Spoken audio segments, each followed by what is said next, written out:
안녕하세요. 크리스탈과 함께 책 읽는 시간입니다.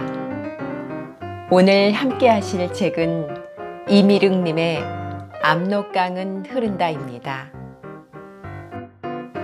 압록강은 흐른다는 1946년 독일에서 발표되어 지금도 독일의 중고등학교 국어 교과서에 실려 읽혀지고 있는 이미륵님의 대표 작품으로 작가의 성장 과정과 역사적인 배경을 서술하고 있으며 옛 학교의 모습과 시골 풍경에서 주인공이 성숙하는 과정이 흥미롭게 전개되고 있습니다. 제가 낭독한 책은 개수나무 출판사에서 번역하고 출간했습니다. 이미륵님은 1899년 황해도 회주 출생으로 본명은 이의경입니다. 회주 보통고등학교를 졸업했으며 1919년 3.1운동에 가담했다가 일제의 탄압을 피해 중국 상하이를 거쳐 독일로 갔습니다. 독일에 도착하여 의학을 공부하였으나 전공과는 상관없이 곧 창작 활동에 열중하여 주로 우리나라를 배경으로 하는 단편과 이야기들을 독일의 신문이나 잡지에 발표하였고 독일 문단과 독자들의 큰 호응을 받았습니다. 이미륵님은 작가 활동을 하면서도 1948년부터 미넨대학 동양학부에서 한학과 한국학을 강의하기도 했습니다. 그러나 갑자기 덮친 병마로 1950년 독일에서 타계하였습니다. 구독, 좋아요, 그리고 알림 설정 부탁드립니다. 두 어머니. 봄에 칠성이는 자기 어머니와 함께 우리 집을 떠났다. 그들은 근처의 작은 집으로 이사했다. 칠성이의 어머니가 살림을 넓히려고 그랬는지 아니면 우리가 싸운 것 때문에 한 지붕 아래 더 이상 같이 살 수 없어서 그랬는지 나는 알지 못했다. 어쨌든 간에 이렇게 떨어진 것은 잘된 일이었다. 우리는 다시 만났을 때 더 이상 싸우지 않았다. 수암과 나는 우리보다 나이 많은 사촌을 패준 것을 후회하고 있었다. 그는 정말 깔끔했지만 그것은 그의 잘못이 아니었다. 그러고 나서 얼마 후 아주 먼 지방에서 웬 할머니가 우리 집을 찾아오셨다. 정말로 흔치 않은 귀한 손님이었다. 할머니는 어린 나를 자기 아들이라고 부르셨다. 어머니는 나에게 그 할머니를 어머니라 부르도록 하셨다. 할머니가 나를 낳으신 것은 아니지만 어머니가 아들을 낳게 해달라고 비셨고 그렇게 해서 실제로 내가 세상에 태어났다는 것이었다. 말하자면 할머니는 아이 낳기를 원하는 부인들을 위해서 대신 빌어주는 대원 어머니였다. 할머니는 예언서와 알록달록한 부채를 들고 이 집 저 집 돌아다니며 미래를 알려주는 점쟁이나 소리와 춤으로 귀신을 불러들이는 무당과는 달랐다. 할머니는 훨씬 품이 있는 사람이었고 저속한 일에는 관여하시지 않았다. 할머니는 오로지 부처와 보살의 이름으로 옥황상제께 비셨다. 어머니는 이 할머니에 관한 이야기를 듣자마자 먼 길을 마다하지 않고 찾아가 할머니에게 빌어달라고 부탁했다고 했다. 어머니는 아들을 못 낳고 늙을까봐 무척 걱정하셨다고 했다. 그러자 할머니는 우리 집에 묵으면서 49일 동안 미륵불에게 기도를 올리셨고 그래서 내 이름을 미륵으로 지었다는 것이다. 할머니가 오시고 며칠 뒤 어느 날 저녁에 나는 두 어머니를 따라 숲속으로 갔다. 거기에서 우리는 미륵불상 앞에서 감사의 불공을 드릴 참이었다. 우리 고을에서 멀리 떨어진 깊은 산골짜기에 사람 키만하게 돌로 만든 미륵불상이 있는 작은 암자가 있었다. 대원 어머니는 근처에 있는 마을에서 열쇠를 가져와서 암자의 문을 열고 촛불을 켜셨다. 그 사이에 날이 이미 저물었다. 나는 겁을 먹은 채 두 어머니 사이에 서서 촛불에 비쳐 훤히 빛나는 불상을 우러러 보았다. 불상은 고요하고 평화로워 보였다. 미륵불은 눈을 내리뜨고 있었다. 귀는 놀랄 만큼 길쭉했다. 두 팔은 몸에 꼭 붙어 있었고 두 손은 깍지를 끼고 있었다. 두 다리는 서로 꼭 붙어 곱게 발까지 한결같은 굵기로 뻗어 있어서 단지 서로 나뉘어 있다는 표시가 날 뿐이었다.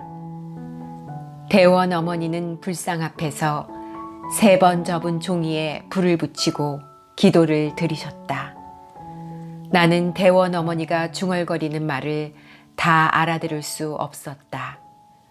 나를 이 세상에 태어나게 해주신 성자가 어두운 숲속에서 하얗게 빛나고 있는 모습에 나는 너무나도 감동을 받았기 때문이었다. 기도 뒤에 다시 작은 암자문을 걸고 집으로 돌아왔을 때 나는 나를 이 세상에 있도록 빌어주신 대원 어머니에게 무한한 감사의 정을 느꼈다. 대원 어머니의 기도가 없었더라면 나는 어딘지 모를 다른 곳에서 태어났을 것이며 수암과 구월이 그리고 누이들도 모르고 자랐을 것이었다. 나는 대원 어머니의 손을 더욱 굳게 잡았고 대원 어머니는 가끔 나를 아들아, 귀여운 내 아들아 하고 부르셨다. 대원 어머니는 나에게 자주 선물을 갖다 주셨다. 문 안으로 들어갈 때마다 내게 갖고 싶은 게 없냐고 물으셨고 나는 원하는 것을 모두 받을 수 있었다. 한 번은 큼직한 거북을 사다가 주셨는데 나는 정말로 기뻤다. 나는 이제까지 한 번도 그런 거북을 본 일이 없었다. 거북의 등은 마치 아름답게 조각된 먹통 같았고 배에는 선명하게 임금 왕자가 새겨져 있어서 경애의 마음까지 들었다. 나는 잘 길들여진 작고 귀여운 다람쥐를 기르고 있었다. 그 다람쥐는 내가 저녁 때 서당에서 돌아오면 내 얼굴과 목에 뛰어오르기도 하고 내가 땅콩이나 밤을 줄 때까지 내 팔에서 뛰어놀기도 했다. 나는 대원 어머니에게 다람쥐 이야기를 모두 했고 다람쥐가 달아났다고 하소연했다. 그랬더니 대원 어머니는 다람쥐 대신에 거북을 사다 주셨던 것이다. 나는 가끔 거북의 등을 조심스럽게 만졌다. 그것 말고 거북과 다른 장난을 칠 수는 없었다. 거북은 다람쥐와 전혀 달랐다. 뛰지도 않고 소리 지르지도 않고 느릿느릿 마룻바닥을 돌아다니다가는 오랫동안 한자리에 머물러 있곤 했다.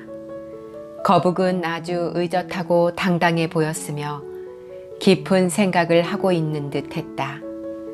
거북은 인간의 운명에 대해서 깊이 생각하며 행복과 불행을 미리 알려줄 수 있다고 대원 어머니가 설명해 주셨다. 그걸 알아보려면 등이 수평이 되도록 구부려야 했다. 그러고는 거북을 등에 올려놓고 기어 내려올 때까지 기다려야 했다. 거북이 오른쪽으로 기어 내려오면 행운을 뜻하고 왼쪽으로 기어 내려오면 불행을 뜻했다. 수암과 나는 아침마다 한 번씩 땅에 엎드려서 거북이 오래 생각한 뒤에 기어 내려올 때까지 기다렸다. 거북이 왼쪽으로 기어 내려와도 나는 그다지 무섭지 않았다. 수암은 내게 거북이 언제나 오른쪽으로 기어 내려가도록 왼쪽 어깨를 약간 높이라고 알려주었다. 우리는 운명을 알아본 다음에야 거북을 풀어주었다. 그러면 거북은 안뜰로 오물뜰로 이리저리 돌아다녔다. 거북은 우리가 넉넉하게 마련해주는 오이나 참외만 먹고 살았다. 그러나 남쪽 나라에는 해 뜨기 전 그들의 입술에 맺히는 이슬만 먹고 사는 희귀한 거북이 있다는 말을 들었다. 다시 한여름이 되었다. 대원 어머니는 우리 집을 떠나셨다. 날씨가 너무 무더워서 오전에만 서당 수업을 했다. 오후에는 냇가에 가서 실컷 멱을 감고 놀았다. 우리는 이제 제법 헤엄을 잘 쳐서 물속 4~5m 깊이까지 들어갈 수 있었다. 그렇게 깊어도 물이 수정처럼 맑아서 바위와 모래가 있는 바닥이 연녹색으로 빛이었다. 우리는 개구리처럼 헤엄치기도 하고 바닥까지 잠수도 하고 흐르는 물에 몸을 맡기고 누워서 이리저리 떠다니기도 했다. 바위 위에 누워서 눈을 감고 물소리에 귀를 기울이는 것도 좋았다. 수암과 나는 냇가에 갈 때마다 거북을 데리고 가서 거북이 마음대로 헤엄치게 풀어두었다. 우리는 오고 가는 길에는 거북이 뜨거운 햇볕을 쬐지 않도록 거북을 큼직한 호박잎으로 감싸주었다. 딱 한 번 거북을 데리고 가는 것을 잊었는데 바로 그날 그 불행한 일이 일어났다. 혼자 남아있던 거북은 물에 들어가고 싶어서 그랬는지 어디론가 사라지고 말았다. 저녁 때 돌아와서 먹이를 주려고 거북을 찾아보았으나 어디에도 보이지 않았다. 우리는 온 집안을 샅샅이 찾았다. 그러자 모두가 우리를 도왔다. 노을이 지고 점점 어두워졌다. 하얀 벚꽃이 빛나고 박쥐가 공중에서 찍찍거리며 날아다녔다. 그러나 거북은 나타나지 않았다. 모두들 촛불이나 호롱불을 들고 방과 곡간과 뜰의 도랑까지 구석구석 찾았다. 마침내 구어리가 솥에서 거북을 찾아냈다. 땅 위에 거북을 올려놓았지만 전혀 움직이지 않았다. 죽은 것이었다. 다음 날 수암은 뒤뜰의 삽으로 작은 언덕을 만들었고 우리는 거기에다 거북을 묻었다. 그 당시 우리나라에는 평지에 무덤이 없었다. 집집마다 산을 갖고 있어서 그곳에다 가족묘지를 만들었다. 그래서 우리도 작은 산을 만들어 거기에다 거북을 묻을 생각이었다. 수암은 오후 내내 언덕이 1m쯤 될 때까지 흙을 퍼올렸다. 나는 굵은 나뭇가지 2개와 지푸로 거북을 무덤까지 들고 갈 들것을 만들었다. 하루 종일 거북은 꼼짝 않고 누워 있었다. 우리는 산신령과 죽은 동무에게 술 대신에 물 한 잔을 바쳐 거북의 넋이 편히 쉬기를 빌었다. 그리고 해가 질 때 거북을 묻었다. 무덤이 다 만들어졌을 때 우리는 정말로 슬펐다. 거북은 장수하는 동물이라 수천 년을 산다고 들었다. 그렇게 신비한 동물이 우리 집에서 죽다니 틀림없이 뭔가 불길한 일이 일어날 것만 같았다.